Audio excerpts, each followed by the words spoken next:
এখন আমাদের তো উদ্ধার শেষ হয় নাই, এখনও আমাদের রেস্কিউ চলতেছে, পরবর্তীতে দেখা যাক। এখন পর্যন্ত কতজন এখানে 14 জন। আগে আগে আগে গেছে 2 জন, মানে আপনার হাসপাতালে। এখানে 14 জন, এই 16 জন। এর মধ্যে এখন এই 14 জনের মধ্যে 4 জন ছেলে আর 8 জন মহিলা, আর 1 জন ছেলে শিশু, 1 জন মেয়ে শিশু। আর চিকিৎসাধীন আছে কত? 3 জন। চিকিৎসাধীন।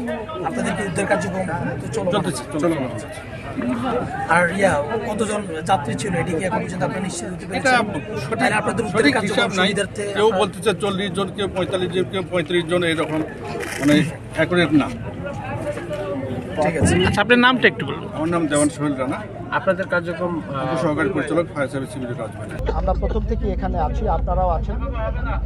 মাননীয় প্রধানমন্ত্রী আমাদের সাথেও কথা বলেছেন, এখানে স্থানীয় প্রশাসনের সাথে কথা বলেছেন, এবং আমাদের যারা সদরের এখানে রাজবাড়ির 2 জন সংসদ সদস্য, আমাদের মাননীয় প্রতিমন্ত্রী জনাব খয়েব সাহেব আছেন, আমাদের মাননীয় সংসদ সদস্য আরিম সাহেব আছেন, তাদের সাথেও কথা বলেছেন। এবং আমরা এখানে যে স্থানীয় যে প্রশাসন আছে, টিওনো অফিসগুলো আছে, তাদের মাধ্যমে আমরা নিখোঁজের তালিকা তৈরি করছি। আগামীকালকে হয়তো আমরা সেই তালিকাটি জানাতে পারব। প্রধানমন্ত্রী মহোদয়, আমরা একটু আসলে জানতে চাই যে এই যে মরদেহগুলো, এগুলো আসলে কখন নাগাদ হস্তান্তর করা হবে, কোথায় হস্তান্তর করা হবে, এবং নিখোঁজদের যারা স্বজনরা, তাদের জন্য কোনো কন্ট্রোল রুম খোলা হয়েছে কিনা, যে তারা কোথায় এসে মূলত তারা অভিযোগটা দিবেন যে আমার স্বজন নিখোঁজ রয়েছে। আর আরেকটা বিষয় হচ্ছে, আগামীকাল নদীতে উদ্ধার অভিযানটা চলবে। জি, আমাদের এখানে ডিসি সাহেব আছেন, এসপি সাহেব আছেন, তাদের সাথে তারাই মরদেহগুলো সিভিল সার্জনের কাছে হস্তান্তর করেছে। আমি আগেই বলেছি যে অলরেডি আমরা এগুলোকে শুধুমাত্র শনাক্ত করার মাধ্যমে, তার পরিবার শনাক্ত করলেই আমরা মরদেহ হস্তান্তর করব। এই সিদ্ধান্ত আমরা স্থানীয় প্রশাসন মিলে, এবং এইটা অলরেডি আমরা বলে দিয়েছি। আর যারা নিখোঁজ আছেন তারা স্থানীয় টিওন অফিস আছেন, কারণ বিভিন্ন থানার যাত্রী সাধারণ ছিলেন বাসের মধ্যে, তারা যদি টিওন অফিসে যোগাযোগ করেন তাহলেও আমরা সেটি নথিভুক্ত করব। আমাদের ডিসি সাহেবের সাথে যোগাযোগ করলে কিংবা এসপি সাহেবের সাথে যোগাযোগ করলে আমরা সার্বক্ষণিক এইটার সাথে আমরা আছি, এই মানুষগুলোর পাশে। আমরা এখানে, আপনারা জানেন যে সরকারি কিছু বিধিমালা আছে।